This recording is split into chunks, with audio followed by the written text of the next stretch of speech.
Summer holidays வந்தாச்சு, நம்ம GT Holidays வந்தாச்சு. GT Holidays, South India's #1 travel brand. Meenakshi Faculty of Arts and Science for Women at KK Nagar, Chennai. BCom, BSc, BA, BBA, BCA and Viscom. Apply now. திமுக தனது கூட்டணி கட்சிகளோட சேர்ந்து எத்தனை எம்பிக்கள் உள்ள போறாங்கன்னு ஒரு அறிவிப்பை வெளியிட்டு இருக்காங்க. மாநிலங்களவை எம்பியா அது பெரிய அளவுல ஒரு ட்விஸ்டா இருக்கு. அதுல நேற்று நம்ம பேசுறபடி வில்சனும் கமலும் உள்ள போறாங்க. தோமுசா சண்முகமும் அப்துல்லாவும் உள்ள போகல, வெளியேறாங்க. அதாவது வாய்ப்பு கொடுக்கப்படல அவங்களுக்கு. நேற்று நம்ம பேசியிருந்தபடி இதெல்லாம் நடந்திருக்கு. ஆனா வைகோ வருவாங்கன்னு சொன்னீங்களே, வாய்ப்பு கிடைக்குமேன்னு சொன்னீங்களே அப்படின்னா அதுல கடைசி நேரத்தில் ஒரு மாற்றங்கள்லாம் நடந்திருக்கு. அதனுடைய பின்னணி குறித்து விரிவா பேசிடுவோம். அப்புறம் ஒரு முக்கியமான வழக்குல இன்னைக்கு தீர்ப்பு கொடுத்திருக்காங்க. அதனுடைய தண்டனை விவரங்கள் தான் அடுத்த மாசம், அதாவது ஒரு 10 நாளுக்குள்ள ஜூன் 2ஆம் தேதி தரேன்னு சொல்லியிருக்காங்க. ஆனாலும் அண்ணா யூனிவர்சிட்டி பாலியல் வழக்குல மிகப்பெரிய ஒரு முன்னகர்வா இது பார்க்கப்படுது. மிக கடுமையான தண்டனை வழங்கப்படணும் ஞானசேகரனுக்கு அப்படிங்கிற கருத்து முன்வைக்கப்படுது. அதனுடைய பின்னணி இதை முதல்வர் வரவேற்றிருக்காரு எடப்பாடி பழனிசாமி. இதை பாதி நீதின்னு குறிப்பிட்டிருக்காரு. அதெல்லாம் என்ன, அதனுடைய பின்னணி குறித்து விரிவா பேசிடுவோம். Welcome to sensation.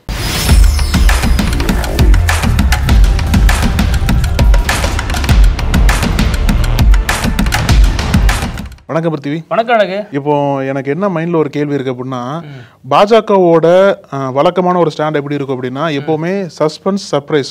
அதாவது யாரை கொண்டு வருவாங்கன்னு சொல்லிட்டு பாஜக காரங்களுக்கு கடைசி வரைக்கும் தெரியாது. இப்படிதான் பல மாநிலங்களில் சிஎம்களை கொண்டு வந்திருக்காங்க. இப்போ அதே ஒரு ஸ்டாண்ட் மாதிரி திமுக வராங்களா? ஏன்னா அந்த மாதிரி சொல்ல வரல, அந்த ஒரு ஸ்டாண்ட் எடுத்து யாருக்கும் கடைசி வரைக்கும் சொல்லாம திடீர்னு ஒரு சர்ப்ரைஸ் கொடுத்துருக்காங்க. இன்னைக்கு என்னன்னா, வைகோ அது ஒரு பெரிய சர்ப்ரைஸ் தான். அதையும் தாண்டி இன்னொரு பெரிய சர்ப்ரைஸ் என்ன அப்படின்னா, வைகோவுக்கு பதிலாக யாரை திமுக டிசைட் பண்ணியிருக்காங்க, யாரை திமுக ஃபைனல் பண்ணியிருக்காங்கன்னு பார்க்கும்போது தான் இன்னைக்கு அபிஷியலா 4 வேட்பாளர்களை சொல்லிட்டாங்க. அதை நேற்றுக்கே பேசியிருந்தோம் இல்லையா, நம்ம ஷார்ட் பீரியட் ஆஃப் டைம் தான் இருக்கு, அதுக்குள்ள சொல்லணும்னு சொல்ற பட்சத்தில் காலையில அதிகாரப்பூர்வ அறிவிப்பே சொல்லிட்டாங்க 4 இடங்களுக்கு யார் போட்டி போட போறாங்க அப்படின்ட்டு. ஆக்சுவலா முதல்ல போட்டி இருக்காதுன்னு நினைக்கிறேன். ஏன்னா 4 இடங்கள் திமுக நிற்கிறாங்க, பாக்கி 2 இடங்கள் அதிமுக கூட்டணி போட்டி போடுற சமயத்தில் தேர்தல் இல்லாம இந்த 6 பேர் தேர்ந்தெடுக்கப்படலாம்னு சொல்றாங்க. திமுகவோட லிஸ்ட்ல பார்க்கும்போது நேதிக்கு பேசின மாதிரி கமல் ஒருத்தர் கன்ஃபார்ம் ஆயிட்டார். அப்புறம் வில்சன் நம்ம நேதிக்கே பேசியிருந்தோம். அவர் லீகல் ஈகிள்னு சொல்றாங்க. Eagle is coming. அது மாதிரி சட்டத்துல அந்த அளவுக்கு ஒரு நுட்பமான அறிவை கொண்டவர் வில்சன். அது மட்டும் இல்லாம சுப்ரீம் கோர்ட்ல பல வழக்குகளுக்கு திமுக சார்பா நின்று பேசியிருக்காரு இல்லையா. அது இல்லாம திமுக தலைவர் கலைஞர் அவரோட சமாதிக்கு மெரினா பீச்ல வைக்கணுங்கிறதுக்கு மிகப்பெரிய சட்ட போராட்டம், அதற்கு பின்னணியில் இவர் தான் இருந்தாரு அப்படின்னு. அதனால வில்சனுக்கு இன்னொரு டேர்ம் கொடுக்கப்படும் அப்படின்றது எந்த விதமான கேள்விக்குறி இல்லாம இருந்தது. அது கன்ஃபார்ம் ஆயிருச்சு. இன்னைக்கு கமலஹாசனுக்கும் அப்படிதான் வரக்கூடிய ஜூன் 2ஆம் தேதி வேட்புமனு தாக்கல் பண்ண போறாரு. முதல் முறையா கமலஹாசன் பார்லிமெண்ட்டுக்கு போறாரு. இந்த 2 கன்ஃபார்ம் ஆயிருச்சு. அதாவது திமுக அந்த அறிவிப்பை வெளியிட்ட உடனே மானிமா உடனே செயற்குழு கூட்டி டக்குன்னு இவர்தான் கேண்டிடேட் அப்படின்னு அறிவிச்சிட்டாங்க. ஆனா பாக்கி 2 சீட் தான் உள்ளபடியே பாஜக போல திமுக சர்ப்ரைஸ் கொடுத்திருக்காங்க.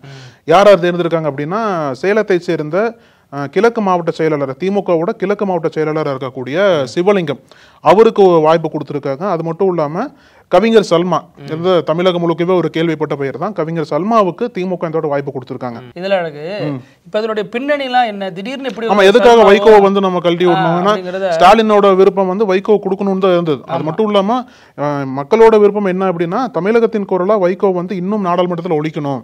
அப்படி இருக்கிற பட்சத்துல மீண்டும் வாய்ப்பு கொடுக்கணும்னு தான் எல்லாம் பேசிட்டு இருக்க சமயத்துல தான் பார்லிமெண்ட் டைகர்னு சொல்லுவாங்க இல்லையா, அந்த மாதிரி டைம்ல தான் வைகோவுக்கு இந்த வாட்டி வாய்ப்பு கொடுக்காம கவிஞர் சல்மாவை இந்த வாட்டி திமுக வாய்ப்பு கொடுத்திருக்கு. இதுல குறிப்பா சல்மா ஏன் உள்ள வந்தாங்க அப்படின்னா, நேத்து நம்ம பேசினபடி புதுக்கோட்டை அப்துல்லா இந்த ரேஸ்ல இருந்து விலக அவரே முடிவெடுத்துட்டாரு. நான் மாநில அரசியல்ல கான்சென்ட்ரேட் பண்ணணும் அப்படிங்கறத நேத்து நம்ம பேசியிருந்தோம். அதன் நீட்சியா அவருக்கு பதிலா இவர், ஏன்னா இஸ்லாமிய பிரதிநிதித்துவம் அங்கிற அடிப்படையில அப்துல்லாவுக்கு பதிலாக இவரை கொண்டு வந்திருக்காங்க. சல்மாவும் சாதாரண ஆள் கிடையாது. மிக நீண்ட நாட்களா திமுகவில் பயணிச்சுட்டு வரவங்க, பேரூராட்சி தலைவராக இருந்திருக்காங்க. 2006 எம்எல்ஏவா போட்டிட்டு தோல்வி அடைந்திருக்காங்க மருங்காபுரி தொகுதியில். இது மாதிரி பல ஆண்டுகளா திமுகவில் தொடர்ந்து பயணிச்சுட்டு வந்தவங்க தான். இலக்கிய வெளி வாசகர் வட்டாரத்துல நிறைய அறியப்பட்டவங்க. இப்படி பன்முக திறமைசாலி தான் அவங்களும். அவரது கணவர் திமுகவில் இணைஞ்சு பணியாற்றி வந்தவர் தான். சல்மாவை பொறுத்த வரைக்கும் 13 வயதிலேயே அந்த சமூக ரீதியான அழுத்தத்தால் படிக்க முடியல. அதுக்கப்புறம் அவங்க வெடிச்சு கிளம்பின ஒரு புரட்சி பெண்ணாக தான் சமூகத்தில் பார்க்கப்படுறாங்க. இது ஒரு பெரிய ஒரு காரணமாக இருக்கு. இஸ்லாமியர் புதுக்கோட்டை அப்துல்லா எல்லா காரணமாக இவங்க உள்ள வந்தாங்க. இதெல்லாம் ஒரு காரணமாக இருந்தாலும் இன்னொரு தரப்புல என்ன ஒரு முக்கியமான பார்வை அப்படின்னா, இவங்க அன்பில் மகேசனுடைய ஆதரவாளர். ஏன்னா திருச்சி பகுதியை பூர்வீகமாக கொண்டவங்க. அதே மாதிரி இலக்கிய வட்டாரத்தில் அதிக ஈடுபாடு கொண்டதுனால கனிமொழி மத்தியிலையும் ரொம்ப நெருக்கமாக அறியப்படுறவங்க. சொல்லுவாங்க. சோ இந்த ரெண்டு சக்திகளும் உங்களுக்கு பெரிய துணை புரிஞ்சிருக்காங்க இந்த ரேஸ்ல வர்றதுக்கு. அதனாலதான் அந்த விஷயம் வெளில கசிஞ்சிட்டுனா இது பிரச்சனையா மாறிடும் அப்படிங்கறதுனால ரொம்ப கமுக்கமா கொண்டு வந்திருக்காங்க. அதே மாதிரி திமுக விசுவாசி அப்படிங்கிற அடிப்படையில தான் சல்மா வந்தாங்க. இதே மாதிரி தான் சேலத்துல இருந்து அவர் சிவலிங்கமும் கொண்டு வரப்பட்டிருக்காரு. அவர் யாருடைய பின்னணி, யாருடைய ஆதரவாளர் அப்படின்னா கே.என். நேருனுடைய ஆதரவாளர்னு சொல்லப்படுறது. இதுல தனது கை இருக்கணும். எப்படி அன்பில் மகேஷ் வந்தாருன்னா திருச்சியை பொறுத்த வரைக்கும் 2 பேர் தான் அரசியல் பண்றாங்க. அதனால நேருக்கும் ஒரு முக்கியத்துவம் இருக்குங்கிற அடிப்படையில் இவர் கொண்டு வந்தப்பட்டிருக்காரு. அதே நேரம் நேருவினுடைய ஆதரவாளர்கள் அடிப்படையில் மட்டும் இவர் வரல. இவர் வந்து தீவிர திமுக விசுவாசி. பல ஆண்டுகளாக தேர்தலில் போட்டிட்டு இருக்காரு. 2 முறை எம்எல்ஏ வந்திருக்காரு சேலத்துல. எடப்பாடி தொகுதியை சேர்ந்தவர் தான் சொல்லப்படுது. இதுல சமீபத்துல வந்து பல இடங்களில் தோல்வி தழுவி இருக்காரு. 2001, 2011 சட்டமன்ற தேர்தலில் தோல்வியை தழுவி இருக்காரு.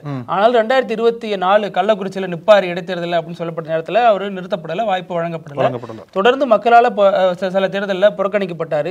இருந்தாலும் கட்சிகளுடைய தீவிர விசுவாசி, ரொம்ப எளிமையான ஒரு நபர் அப்படிங்கிற அடிப்படையில் இந்த அங்கீகாரம் அவருக்கு தரணும்.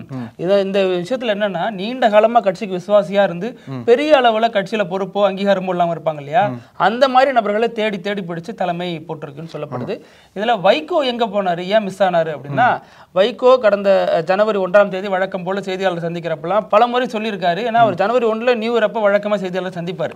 அப்போ வைக்கப்பட்ட கேள்விகளுக்கு அது திமுகவினுடைய விருப்பம் அப்படிங்கிற மாதிரி கடந்து போயிருந்தாரு. இருந்தாலும் இன்னொரு புறம் உடல் ஒத்துழைக்கல, வயது வந்து அதிகமாயிடுச்சு. நேற்று வந்து நம்ம பேசுறதுக்கு அப்புறம் கூட மல்லை சத்யாவுக்கு அந்த வாய்ப்பு தருவாங்கலாம் சொல்லப்பட்டுச்சு. சோ இந்த மாதிரி எல்லாம் பிரச்சனை இருக்குங்க காரணத்தினால இது வந்து வைகோவுமே இது பெரிய அளவுல நெருக்கடி கொடுக்கலன்னு சொல்லப்படுது. வைகோ தொடர்ந்து கேட்டாருன்னா ஸ்டாலின் தர ஒரு மனநிலையில தான் இருந்திருக்காரு. ஆனாலும் இது வந்து வேறு சில நிர்பந்தம். கட்சியை பொறுத்த வரைக்கும் இப்போ ஒரு நபருக்கு தான் வெளில இருந்து வாய்ப்பு தரப்படும். அந்த ஒரு நபர் கமலுக்கு கொடுக்கப்பட்டுச்சு. திமுக கட்சி சார்பா போறதுன்னா சேர்த்துக்கலாம் அப்படிங்கிற மாதிரி சொல்லப்பட்டிருக்கு. இருந்தாலும் வைகோ உடன்பாடு தெரிவிக்காத காரணத்தினால, வைகோ ரொம்ப வேணுங்கிற நெருக்கடி கொடுக்காத காரணத்தினால வைகோ ரேஸை விட்டு வெளில போயிட்டாரு. அது மட்டும் இல்லாம இந்த இதை பொறுத்த வரைக்கும் மதிமுகவுக்கு சட்டமன்ற தேர்தலில் இதை வச்சு கூடுதல் சீட்டு கேட்கலான்னு நேற்று நம்ம பேசினபடிதான் அந்த டீல் இறுதி செய்யப்பட்டிருக்கதா சொல்லப்படுது. அதுக்கு கூட வாய்ப்பு இருக்கு. மேபி திமுக வந்து அடுத்த ஆண்டு அந்த நெகோசியேஷன் பண்ணும்போது எங்களுக்கு அதிக இடங்களை கொடுங்கன்னு சொல்லிட்டு கேட்கவும் வாய்ப்பு இருக்கு. 2024 நாடாளுமன்ற தேர்தலை பொறுத்த வரைக்கும் கமல் வந்து 2 லோக்சபா சீட்டும் ஒரு ராஜ்யசபா சீட்டும் கேட்டாரு. அவருக்கு 1 தர ராஜ்யசபா சீட்னு சொல்லி சமாதானப்படுத்தி வச்சிருந்தாங்க. ஆனா வைகோவை பொறுத்த வரைக்கும் மதிமுகவால் அப்படி உடன்பாடு ஏற்படல. ஏன்னா 2024 தேர்தலுக்கு முன்னாடி ஒரு ராஜ்யசபா ஒரு லோக்சபா அப்படிதான் முடிவு பண்ணியிருந்தாங்க. அதன் அடிப்படையில் தான் அவர் மகனுக்கு ஒரு லோக்சபாவும் இவருக்கு ராஜ்யசபா சீட்டும் கொடுத்தாங்க. ஸோ இதை வந்து வைகோ வந்து பெரிய அளவில் அதிருப்தியில் இல்லை அப்படின்னு சொல்லப்படுது. அவர் மகன் வந்து துரை வைகோ கொடுத்த பேட்டியும் அதுதான் உறுதிப்படுத்துது. திமுகவோட நாங்கள் தொடருவோம் சீட்டு இல்லைனாலும் அப்படின்னு தகவல் சொல்லப்படுது. இதுல மதிமுக தொண்டர்கள் தான் கொஞ்சம் அதிருப்தியில் காணப்படுறாங்க. அதுலயும் பாதி பேர் என்ன சொல்றாங்க அப்படின்னா, இல்ல தலைவருக்கு ஓய்வு தேவை, கண்டிப்பா 12 காலமா உழைச்சிட்டாரு, கடுமையா உழைச்சவருக்கு கொஞ்சம் ஓய்வு தேவை, இந்த வயதுலயாவது ஓய்வு எடுக்கணும். அவரு கட்சி ரீதியாகவும் நிறைய சிக்கல்களை சந்திச்சு இப்பதான் கொஞ்சம் மீண்டு வந்திருக்காரு. நிச்சயமா இந்த ஓய்வுங்கிறது திமுக கொடுக்குதோ இல்லையோ அவருக்கு தேவை அப்படிங்கிற அடிப்படையில் தொண்டர்கள் தங்கள் மனநிலையை மாத்திக்கிட்டதையும் சமூக வலைத்தளங்களில் பார்க்க முடியும். இப்போ இன்னொரு பக்கம் பார்த்தீங்க அப்படின்னா, இப்போ எம்பியா இருக்கக்கூடிய அப்துல்லா இருக்காருல்ல, நேற்றுக்கே பேசியிருந்தோம், எனக்கு வந்து மீண்டும் வாய்ப்பு வேண்டாம், நான் வந்து அடுத்த ஆண்டு வரக்கூடிய சட்டமன்ற தேர்தலில் மாநில அரசியல் வந்து போட்டி போட போறேன், அதனால வாய்ப்பு வேணான்னு சொல்லிட்டு ஒரு பக்கம் சொன்னதாகவும், அதனை தொடர்ந்து தான் இப்போ அப்துல்லா வந்து இஸ்லாமியராக இருக்காரு இல்லையா, அவருக்கு மீண்டும் வாய்ப்பு வழங்கப்படலை அப்படின்னா இன்னொரு இஸ்லாமியர்களுக்கு தான் வாய்ப்பு கொடுக்கணும் அப்படின்ற அடிப்படையில் கவிஞர் சல்மாக்கு இந்த வாட்டி வாய்ப்பு கொடுத்துருக்காங்க அப்படின்னு சொல்றாங்க. ஸோ இதனால வந்து நம்ம நேற்றுக்கு இன்னொரு பாயிண்ட்டும் பேசியிருந்தோம். அதாவது திமுக நிர்வாகிகள் என்ன சொல்றாங்க அப்படின்னா, எதுக்காக 2 இடங்கள் கூட்டணி கொடுக்கணும், ஒரு இடம் மட்டும் கூட்டணி கொடுத்துட்டு பாக்கி 3மே திமுக போட்டி போடலாம்னு சொல்லியிருந்தாங்க இல்லையா, அதே மாதிரி தான் இப்பவும் 3 இடங்களை திமுக போட்டி போட போறாங்க, ஒரு இடத்துல மட்டும் கமலஹாசன் போட்டி போட போறார். இதுல இப்ப நீங்க சொல்ற மாதிரி இஸ்லாமியர் மட்டும் இல்லாம கிறிஸ்தவத்துக்கும் பிரதிநிதித்துவம் இருக்குதுல. கிறிஸ்தவரும் வில்சன் இருக்காரு இல்லையா, அவரு கிறிஸ்தவர். அந்த பின்னணியில 2 சிறுபான்மை பிரிவை சேர்ந்தவர்களுக்கு இந்த ஒரு 6 சீட்லையும் அந்த திமுக இருக்கக்கூடிய 4 சீட்லையும் 2 கிடைச்சிருக்கு அப்படிங்கிறத பார்க்க முடியுது. இதுல எஸ்ஆர் சிவலிங்கம் பொறுத்த வரைக்கும் கொங்கு பகுதியில திமுகவினுடைய கை ஓங்கணும் அப்படிங்கிற அடிப்படையில தான் அவர் தேர்வு செய்யப்பட்டதா சொல்லப்படுது. அது இல்லாம சேலம் பூர்வீகம், சேலம் அது எடப்பாடியோட தொகுதி. இதுல 2 எம்பி சீட் இருக்குல்ல எடப்பாடிக்கு, அதுல 1ல ஏதோ ஒரு கொங்கு பகுதியை சேர்ந்த ஒருத்தர் கொடுத்துடுவாரு, அதனால திமுக அதை முந்திக்கிட்டு அப்படின்னு சொல்லப்படுது. இதுல விஷயத்தை பொறுத்த வரைக்கும் இது வந்து ஸ்டாலினுடைய மாஸ்டர் பிளான் அப்படின்னு சொல்றாங்க. எப்படி வந்து இப்ப அடுத்து வரக்கூடிய, ஏன்னா கடந்த 2021 சட்டமன்ற தேர்தலில் கொங்கு பகுதியை பொறுத்த வரைக்கும் திமுக பயங்கரமான ஒரு சரிவை சந்திச்சிச்சு. அதற்கடுத்து நாடாளுமன்றத்தில் மீண்டு வந்தாலும் இப்ப மறுபடியும் சட்டமன்ற தேர்தலில் திமுக எதிர்நோக்கி இருக்கிறதுனால இந்த ஒரு தொகுதி கொடுக்கறதுங்கிறது திமுகவுக்கு அது பெரிய ஒரு சாதகத்தை கொடுக்கும் தேர்தலில் அப்படிங்கிற கருத்து முன்வைக்கப்படுது. ஆமா, இப்போ வந்து 6 இடங்கள் காலியாக போகுது இல்லையா, நம்ம 6 இடங்கள்ல வந்து 4 இடங்களுக்கான வேட்பாளர் வேட்பாளர்களை திமுக கூட்டணி கொடுத்துட்டாங்க. திமுக கூட்டணிக்கு இருக்கக்கூடிய பலத்தை வச்சு பார்க்கும்போது 4 பேரை தேர்ந்தெடுக்க முடியும். மீதி இந்த 2 இடங்கள் இருக்குல்ல, முன்னாடி என்ன பேசப்பட்டது அப்படின்னா வாக்குப்பதிவு இருக்காது. அதாவது 6 இடங்களுக்கு மேல வேட்பாளர்கள் இருந்தால் மட்டும்தான் வாக்குப்பதிவு இருக்கும். 6 பேர் மட்டும் தான் மனு தாக்கல் பண்ணிருக்காங்க, அவங்க மனுக்கள்ல ஏற்கப்பட்டுருச்சு அப்படின்னா அங்க வாக்குப்பதிவு இருக்காதுன்னு சொன்னாங்க. இப்போ திமுக கணக்கு கொஞ்சம் ஓகே ஆயிருச்சு. அவங்க வந்து கேண்டிடேட் அனௌன்ஸ் பண்ணிட்டாங்க. அதெல்லாம் ஒரு பக்கம் பார்த்தாலும் இன்னொரு பக்கம் வந்து அதிமுக கூட்டணிக்குள்ள அதிமுகவால அந்த 2 இடங்களையும் அந்த அந்த கட்சியால ஜெயிக்க முடியுமா, அதாவது அதிமுக மட்டும் நின்று ஜெயிக்க முடியுமா அப்படின்ற கேள்வி எழுந்திருக்கு. பாஜக இருக்காங்கல்ல, பாஜக இருந்தாலும் அந்த நம்பர்ஸ் பத்தாது. என்ன அடிப்படையில் வேணும் அப்படின்னா நேத்திக்கே பேசியிருந்தோம் இல்லையா, ஒரு ராஜ்யசபா எம்பிக்கு 34 எம்எல்ஏக்கள் ஆதரவு தேவைப்படுது. இப்ப அதிமுக கிட்ட பாத்தீங்கன்னா 62 எம்எல்ஏக்கள், அதாவது ஓபிஎஸோட சேர்க்காம. ஓபிஎஸ்லாம் வந்து இப்போ வந்து இண்டிபெண்டன்ட் எம்எல்ஏஸா இருக்காங்கல்ல, கட்சியிலிருந்து நீக்கிட்டாங்க அவங்கள, அதனால இண்டிபெண்டன்ட் எம்எல்ஏஸா இருக்காங்க. அவங்கள சேர்க்காம பேசணும் அப்படின்னா அதிமுகவுக்கு 62 எம்எல்ஏக்கள் இருக்காங்க. இப்போ ஓபிஎஸ் வந்து சப்போர்ட் பண்ண மாட்டார், இப்படி எடப்பாடிக்காக என்ன நிப்பார்னு வச்சுக்கோமே. 62 எம்எல்ஏக்கள் இருக்காங்க. இன்னொரு கூட்டணி கட்சி என்ன அப்படின்னா பாஜக. பாஜகவுக்கு 4 எம்எல்ஏக்கள் இருக்காங்க. 62 4 கூட்டணும்னா 66 எம்எல்ஏக்கள் தான். ஆனா 2 எம்பிக்களை தேர்ந்தெடுக்கிறதுக்கு 68 எம்எல்ஏக்கள் தேவைப்படும். அதிமுகவுக்கு 68 எம்எல்ஏக்கள் தேவைப்படுற சமயத்துல 2 எம்எல்ஏக்கள் ஷார்டேஜ், இங்க 66 தான் இருக்காங்க. அப்போ எடப்பாடிக்கு வந்து ஒன்னு ஓபிஎஸ் அணி ஆதரவு இருக்கணும், இல்லைன்னா பாமக ஆதரவு கொடுக்கணும். பாமகவுக்கு 5 எம்எல்ஏக்கள் இருக்காங்க இல்லையா. சோ எடப்பாடி பழனிசாமியால வந்து ஏதோ ஒரு சீட்டை தான் ஜெயிக்க முடியும், இன்னொரு சீட் வந்து அதிமுகவால ஜெயிக்க முடியாது. அது கூட்டணிக்கு தான் கொடுக்க வேண்டிய நிர்பந்தம் ஏற்பட்டிருக்கு. ஏன்னா 2மே அதிமுக நிக்கணும் அப்படின்னா பாமக சப்போர்ட் பண்ண மாட்டாங்க, ஓபிஎஸும் சப்போர்ட் பண்ண மாட்டார். அப்படின்ற சமயத்துல அதிமுக எம்எல்ஏக்களை பொறுத்த வரைக்கும் சட்டமன்ற கொறடா எடுக்கிற முடிவு தான் அவங்க இம்ப்ளிமெண்ட் பண்ணணும், அவங்க சொல்றதுதான் அவங்க செய்யணும் அப்படிங்கிற மாதிரிலாம் கருத்து இல்ல. சில கருத்துக்கள் என்ன சொல்றாங்க அப்படின்னா அந்த கொறடா உத்தரவு வந்து இதுல வந்து கட்டுப்படுத்த முடியாது, அதாவது நம்பிக்கை வாக்கெடுப்பு இருக்கும்ல, அதுல மட்டும் தான் கொறடா உத்தரவு போட முடியும், இதுல வந்து உத்தரவு போட முடியாதுன்னு சொல்றாங்க. அது ஒரு லீகல் பாயிண்டே வைக்கிறாங்க. இப்போ அதிமுக மட்டும் தனித்து நின்று அதோட பலத்தை பயன்படுத்தி 2 எம்பிக்களை ஜெயிக்க முடியுமான்னு கேட்டா முன்னாடியே பேசுறது மாதிரி கேள்விக்குறிதான். அப்போ ஒரு எம்பி அதிமுகவில் ஜெயிக்க முடியும், இன்னொரு எம்பியை வந்து கூட்டணி கட்சி கூட்டு கொடுத்தாகணும். அது பாமகவா இருக்குமா, இல்ல நம்ம நேற்றுக்கு பேசுனது மாதிரி பாஜக போட்டி போடுமா, இல்ல வந்து மீண்டும் வந்து எடப்பாடி பழனிசாமி ஓபிஎஸ் போய் நிக்க போறாரா, ஆதரவு கொடுங்கன்னு சொல்லிட்டு கேட்க போறாரா. அப்போ ஓபிஎஸோட நகர்வு என்னவா இருக்க போகுது. இந்த 2 எம்எல்ஏக்களை அதிமுக ஜெயிச்சா மட்டும்தான் அதிமுக கூட்டணிக்கு 2 எம்பிக்கள் கிடைக்கும். சோ பாமகவோட நிலைப்பாடு எப்படி இருக்க போகுது. பாமகவுக்கு வந்து இப்போ எடப்பாடி தான் பாமக ஆதரவு கேட்கணும் இந்த ஒரு தேர்தலை பொறுத்தளவுல. அதனால மீண்டும் கூட்டணி சேர வாய்ப்பு இருக்கா, இந்த மாதிரி பல யூகங்கள் கிளம்பி இருக்கு. இது அதிமுக கூட்டணிக்கு வந்து எப்படி சமாளிக்க போறாங்க, எப்படி இந்த 2 எம்பிக்களை ஜெயிக்க வைக்கக்கூடிய பலத்தை வந்து அதிமுக பில் பண்ண போறாங்க அப்படின்றத பொறுத்து தான் பார்க்கணும். இல்ல ஒரே ஒரு தகவல் மட்டும் சேர்த்துக்கிறேன். நம்ம தேமுதிகாட்ட பிரேமலதா விஜயகாந்த் அவங்கள்ட்ட செய்தியாளர் கேள்வி கேட்கிறாங்க, இந்த மாதிரிலாம் அதிமுக என்ன நிலைப்பாடு எடுக்க போறாங்க, நீங்க என்ன நிலைப்பாடுல இருக்கீங்க எம்பி விவகாரத்துல அப்படின்னு கேட்கிறப்ப, பொறுத்திருந்து பாருங்க பொறுமை கடலினும் பெரிது அப்படின்னு ஒரு ஹிண்ட் கொடுத்துட்டு போயிருக்காங்க. கூட்டணியில தொடர்றாங்களானே முதல்ல தெரியல, தொடர்ந்தா அவங்க ஆதரவளிப்பாங்களா, இவங்க கேட்டபடி உங்களுக்கு ஒரு சீட்டு தருவாங்களா அப்படிங்கிறதெல்லாம் அதிமுகவோட மைண்ட் என்னவா இருக்கு அப்படின்னா, உங்களுக்கு தான் சட்டசபையில எம்எல்ஏவே கிடையாது, உங்களுக்கு எதுக்கு நாங்க சீட் கொடுக்கணும்னு சொல்லிட்டு ஒரு கேள்வி கேட்பாங்க. உடன்படிக்கை ஏற்படுத்திட்டோம் அப்படின்னு அவங்க சொல்றாங்க. சோ அப்போ வந்து எனக்கு என்ன ஒரு பெரிய ஒரு ஆவல் அப்படின்னா, கமலஹாசன் முதல் முறையா பார்லமெண்ட்டுக்கு போக போறாரு இல்லையா. இவரோட நண்பர் இளையராஜா ஏற்கனவே பார்லமெண்ட்ல இருக்கார், அவர் வந்து நியமன எம்பியா இருக்காரு. கமலஹாசன் வந்து அடுத்த மாதம் அந்த தேர்தல் முடிஞ்சதுக்கு அப்புறம் பார்லமெண்ட்டுக்கு ராஜ்யசபா எம்பியா போக போறாரு. உலக நாயகன்ல இருந்து விண்வெளி நாயகன்ல இருந்து இப்ப நாடாளுமன்ற நாயகனா. ஆமா, இசைஞானி உலக நாயகன் 2 பேருமே ஒரே அரங்கத்துல வரக்கூடிய காட்சியை வந்து தமிழக மக்கள் அவளா காத்துட்டு இருப்பாங்க. அது மட்டும் இல்லாம இளையராஜா வந்து பாஜக ஆதரவா பல ஸ்டாண்ட்கள் எடுக்கக்கூடியவர். ஆனா கமலஹாசன் வந்து பாஜகக்கு எதிராக பல இதுல பேசியிருக்காரு இல்லையா. சோ இளையராஜா கமலஹாசன் இவங்களோட அந்த பார்லமெண்ட் பிரசன்ஸ் எப்படி இருக்க போகுது. ஆனா இளையராஜா வந்து சமீப நாட்களா வந்து பார்லமெண்ட்ல அந்த அளவுக்கு அவரோட இருப்பு வந்து சந்தேகத்துக்குரியது, அந்த அளவுக்கு ஆக்டிவா இல்லன்னு தான் சொல்றாங்க இல்லையா. அவர் எங்க ஆக்டிவா இருக்காரு, ஆமா பேச்சும் போறாரு, ஆமா அந்த மாதிரி தான் இருக்காரு. வக்ஃப்ல கூட ஆதரிச்சாரா இல்லையான்னு அந்த ஒரு கேள்வி இருக்கு. ஆனா இப்போ கமலஹாசன் வந்ததுக்கு அப்புறம் இளையராஜா கமலஹாசன் என்ன மாதிரி எல்லாம் வாதம் பண்ண போறாங்க, என்ன மாதிரி எல்லாம் பார்லமெண்ட்ல பேச போறாங்க அப்படின்ற ஆவல் வந்து தமிழக மக்கள் எல்லாத்துலயும் எழுந்திருக்குன்னு தான் சொல்றேன். ஆனா கமல் இங்க எம்பியா அறிவிக்கப்பட்ட உடனே கர்நாடகாவில கொந்தளிச்சாங்க பாத்தீங்களா. ஆமா, ஏன்னா கமல் வந்து தக் லைஃப் ஆடியோ லான்ச்ல 2 நாளைக்கு முன்னாடி பேசின ஒரு விஷயம், கர்நாடக நடிகர் சிவராஜ்குமார் இருக்காரு இல்லையா, அவரு வந்து இசை வெளியீட்டுக்கு வந்திருக்காரு. அப்ப அவரை குறிப்பிட்டு பேசின கமல் வந்து அவரும் என் குடும்பம் தான் கர்நாடகால இருக்காரு, தமிழ் மொழியில இருந்து தான் வந்துச்சு கன்னடம் அப்படிங்கிற மாதிரி ஒரு கருத்தை சொல்லிட்டு அது அவரும் ஒத்துப்பாரு அப்படின்னு சொல்லியிருக்காரு. அவரும் தலையாட்டினார். அவர் மேடை நாகரிகமா இல்லை என்னன்னு தெரியல தலையாட்டினாரு. ஆனாலும் இந்த கருத்துக்கு கர்நாடகாவில் கடுமையான எதிர்ப்புகள் கிளம்பி இருக்கு. அது வந்து கன்னட மொழி அவமதிச்சிட்டீங்க, கன்னடத்தை விட தமிழ் தான் உயர்ந்தது அப்படின்னு கமல் சொல்லிட்டாரு அப்படிங்கிற வகையில அவர் மீது கருப்புமை வீசலாம் பிளான் பண்ணிட்டாங்க. அதனால பெங்களூரு போனவர் பாதியில அந்த நிகழ்ச்சியெல்லாம் முடிச்சுட்டு வந்துட்டாங்க தகவல் சொல்லப்படுது. அந்த தக் லைஃப் பேனர்லாம் கிழிச்சு போட்டாங்க. அங்க இருக்கக்கூடிய கன்னட ஆழ்வார்கள்லாம் அந்த மாதிரி பெரிய எதிர்ப்பு காட்டினாங்க. இதுல பாஜக உள்ள வந்துட்டாங்க. சொல்ல போனா எனக்கு என்னன்னா இந்த விஷயத்தை பத்தி பேசாம மத ரீதியா எடுத்துட்டு போயிட்டாங்க. மதத்தையும் வந்து புண்படுத்திட்டே இருக்காரு அப்படின்னு. இதுல எங்க மதம் வந்துச்சுன்னு தெரியல எனக்கு. இல்ல ஆக்சுவலா பாஜகவோட கணக்கு என்னவா இருக்கு அப்படின்னா, கமல் வந்து திமுக ஆதரவாளர் இல்லையா, சோ கமல் அட்டாக் பண்றது மூலியமா திமுகவையும் சேர்த்து அட்டாக் பண்ண முடியும் அப்படின்ற ஒரு நரேட்டிவை பாஜக செட் பண்றாங்க போல. ஏன்னா கமல் என்னென்னலாம் பேசுறாரு அப்படின்னா அவருக்கு பின்னாடி திமுக இயக்கிட்டு இருக்கு, அப்பனா பாஜக வந்து திமுக எதிராக இருக்கும்போது கமலும் எதிர்த்தாகணும் அப்படின்ற ஒரு நரேட்டிவை செட் பண்ணி பாஜக தலைவர் விஜயேந்திரா இருக்கார்ல கர்நாடகால, அவரும் வந்து கமலுக்கு எதிராக ஒரு குற்றச்சாட்டை வச்சிருக்காரு. அதாவது கமல் பண்ணதை மன்னிக்கவே முடியாதுன்ற மாதிரி சொல்லியிருக்காரு. அப்புறம் நம்ம அந்த சென்னை அண்ணா யூனிவர்சிட்டியில் நடந்த ஒரு சம்பவம், சுவரேறி குறித்த குற்றவாளி ஒரு பெண் ஒரு ஆண் உட்கார்ந்து பேசிட்டு இருந்த 2ஆம் ஆண்டு மாணவி, அவங்கள பாலியல் ரீதியாக வன்கொடுமை செய்து அவரை விரட்டி விட்டு அதை வீடியோ எடுத்து யாரோ ஒரு சார்ட்ட பேசுறதா சொல்லி அந்த பல சர்ச்சைகள் வந்து அரசியல் களத்தில் பெரிய அதிர்வலைகளை ஏற்படுத்தினுச்சு. இதையடுத்து தமிழக அரசு உடனடியாக நபரை கைது பண்ணுச்சு. அதுக்கப்புறம் எஃப்ஐஆர்லாம் லீக் ஆனிச்சு, சர்ச்சை ஆனிச்சு. இல்ல பத்திரிகையாளர்களே கூப்பிட்டு டார்ச்சர் பண்ண மாதிரிலாம் சொன்னாங்கல்ல, அவங்க போனை கொடுங்க, போராட்டத்தில் ஈடுபட்டாங்கல்ல. ஏன்னா எஃப்ஐஆர் யார் ரிலீஸ் பண்ணது, சோ இப்படி போலீஸ் ரிலீஸ் பண்ணிட்டு பத்திரிகையாளர்களை கொடுமைப்படுத்துற விஷயமும் நடந்துச்சு. சோ இப்படி பல விவகாரங்கள்ல இந்த விஷயம் வந்து பெரிய அளவுல பேசப்படலான நேரத்துல தான் இது வந்து தொடர்ந்து விசாரிக்கப்பட்டே வந்துச்சு. டெய்லி பேசிஸ்ல இந்த வழக்கு விசாரிச்சுட்டே வந்தாங்க. சென்னை மகளிர் நீதிமன்ற அமர்வு தலைமையில ராஜலட்சுமி நீதிபதி தலைமையில இந்த வழக்கு தினமும் விசாரிச்சுட்டு வந்தாங்க. அரசு சாட்சியில இருந்து தடய அறிவியல்ல இருந்து பல விதமான சாட்சிகளும் டெய்லியும் விசாரிக்கப்பட்டுச்சு. அதன் நீட்சியா இன்னைக்கு தீர்ப்பு வழங்கப்படும் காலையில 10:30 மணிக்கு அப்படின்னு சொல்லியிருந்தாங்க.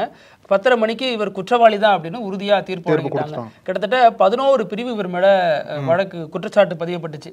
பெண்களை வந்து பாலியல் ரீதியா துன்புறுத்துறது, அவங்களை கட்டுப்பாடுல எடுத்து வச்சுக்கிறது, பாலியல் ரீதியா வீடியோ எடுத்து மிரட்டுறது, பல வழக்கு. அதுல எல்லாமே நிரூபிக்கப்பட்டதாக நீதிமன்றத்தில் சொல்லப்படுது. 11 நிரூபிக்கப்பட்டதா. இதுல காவல்துறை அரசு தரப்புல ஆஜரான எம்பி மேரி ஜெயந்தி அப்படிங்கிற பெண் வழக்கறிஞர் மிக சாதுரியமா வாதாடினாங்க அப்படின்னு பரவலாக ஒரு கருத்து முன்வைக்கப்படுது. ஏன்னா நீதிமன்றத்துல மிக கடுமையா பேசியிருக்காங்க. இவர் வந்து குற்றவாளி தான், இவர் விடுதலை பண்ணக்கூடாது, அதிகபட்ச தண்டனை என்னமோ அது கொடுக்கணும் அப்படிங்கிற அடிப்படையில் ஆயுள் தண்டனை கொடுக்கணுங்கிற கோரிக்கையை முன் வச்சிருக்காங்க. ஆனா இந்த தரப்பு இருக்கு இல்லையா, குற்றவாளி தரப்புல என்ன சொல்றாங்கன்னா, நான் ரொம்ப பாவங்க, எனக்கு தனியா ஒரு அம்மா தான் இருக்காங்க, எனக்கு 8வது படிக்கிற ஒரு பொண்ணு இருக்கு, நான் தான் பிரெட் வின்னர் இந்த ஃபேமிலிக்கு, நான் தான் அதெல்லாம் எடுத்துட்டு போகணும் அப்படிங்கிற வகையில ரொம்ப ஒரு அனுதாபகரமான வழக்கமான பொள்ளாச்சி குற்றவாளி என்ன குற்றச்சாட்டை முன் வச்சாங்களோ அதே தான் இவரும் முன் வச்சிருக்காரு, ஒரு அனுதாபத்தை தேடுற மாதிரி. ஆனாலும் இதெல்லாம் புறந்தொல்வாங்க அப்படிங்கறதுதான் இருக்கக்கூடிய ஒரு செய்தியா இருக்கு. இது வந்து உனக்கு அப்ப தெரியாதா, உனக்கு அம்மா இருந்துச்சு பொண்ணு இருந்துச்சுன்னு அப்ப தெரியாதா, சோவரேறி குதிச்சு மிரட்டுறதெல்லாம் மிரட்டிட்டு இந்த வேலையை பாக்குறியா அப்படின்லாம் குற்றச்சாட்டு முன்வைக்கப்படுது. இதுல ஸ்டாலின் வந்து பெருமையா பேசியிருக்காரு. 5 மாசத்துல இந்த தீர்ப்பு வந்துருச்சு, நீதிமன்றம் வந்து நம்ம அரசு தரப்பு வழக்கறிஞர் காவல்துறை எல்லாம் மிக சிறப்பா செயல்பட்டு இருக்காங்க. காவல்துறைக்கு நான் ஒண்ணே சொல்லுவேன், குற்றம் நடக்கக்கூடாது, நடந்தா குற்றவாளி தப்பவே கூடாது அப்படின்னு ரொம்ப கடுமையான மொழியில முதல்வர் சொல்லியிருக்காங்க. இந்த வழக்குல வந்து ஜூன் 2ஆம் தேதி தண்டனை விவரம் அறிவிக்கப்படும் இல்லையா, அதுல வந்து அரசு தரப்பு என்ன கேட்கறாங்க அப்படின்னா, இது வந்து அரிதனும் அரிதான வழக்கு, அதிகபட்ச தண்டனை கொடுக்கணும்னு சொல்லிட்டு அரசு தரப்பு கேட்கலாங்க. இந்த பக்கம் ஞானசேகரன் தரப்பும் வந்து குறைந்தபட்ச தண்டனை கொடுங்கன்னு சொல்லிட்டு இவங்களும் ஒரு வாதத்தை வைக்கிறாங்க. ஸோ அதெல்லாம் பார்த்துட்டு நீதிபதி என்ன தண்டனை கொடுக்க போறாங்க அப்படின்றது ஜூன் 2ஆம் தேதி தெரிந்துவிடும். இந்த தீர்ப்பை சுற்றி பல அரசியல் பேச்சுக்கள், பல அரசியல் விவாதங்கள் எழுந்திருக்கிறத பார்க்க முடியாது. ஒரு பக்கம் எடப்பாடி பழனிசாமி அந்த தீர்ப்பு வந்த உடனே தீர்ப்பை வரவேற்கிறார். ஆனா இன்னும் வந்து நீங்க சொன்னது போல பாதி நீதி, ஆமா, அவர் என்ன சொல்றாரு அப்படின்னா, இன்னும் ஒரு கேள்வி ரிமைனிங் இருக்கு. யார் அந்த சார், அதாவது இந்த குற்றவாளி ஞானசேகரன் இருக்கார் இல்லையா, அவர் வந்து போன்ல யாரோ சார்ட்ட பேசினாருன்னு சொல்லிட்டு ஒரு வழக்கு வெளில வந்துச்சு இல்லையா, சொன்னாரு. ஆனா அந்த ஒரு வாதத்தை கையில் எடுத்த எடப்பாடி பழனிசாமி யார் அந்த சார் அப்படின்ற கேள்விக்கு இன்னும் பதில் தெரியல. அது மட்டும் இல்லாம இன்னும் பல கேள்விகள் அடுக்கிக்கிட்டே போறாரு. எதுக்காக இந்த சிறப்பு விசாரணை குழு அந்த அதிகாரி வந்து எதுக்காக ராஜினாமா பண்ணணும், எதுக்கு விலகி போகணும் அப்படின்ற மாதிரி பல கேள்விகள் என்ன கேட்டிருக்காரு. அதற்கு ரெஸ்பாண்ட் பண்ற விதமா முதல்வரும் வந்து அவருக்கு ஒரு பதிலடி கொடுத்திருக்காரு. இந்த மாதிரி 5 மாசத்துல நாங்க முடிச்சிருக்கோம், வந்து முன்னாடி இருந்த ஆட்சியில வந்து நடந்த கொடுமைகள்லாம் கூட இப்ப வந்து தப்பு நடந்தாலும் குற்றவாளிகள் தப்பிக்கவே விடக்கூடாதுன்னு சொல்லிட்டு தான் காவல்துறை செயல்பட்டு இருக்காங்க. 5 மாசத்துல முடிச்சிருக்கோம். இது வந்து தொடர்ந்து இந்த விசாரணை வந்து தொடர்ந்து நடைபெற்ற காரணத்தினாலதான் இந்த தீர்ப்பு என்பது வந்திருக்கு. நீதிமன்றத்திற்கு ஸ்டாலின் நன்றி சொல்லியிருக்காரு.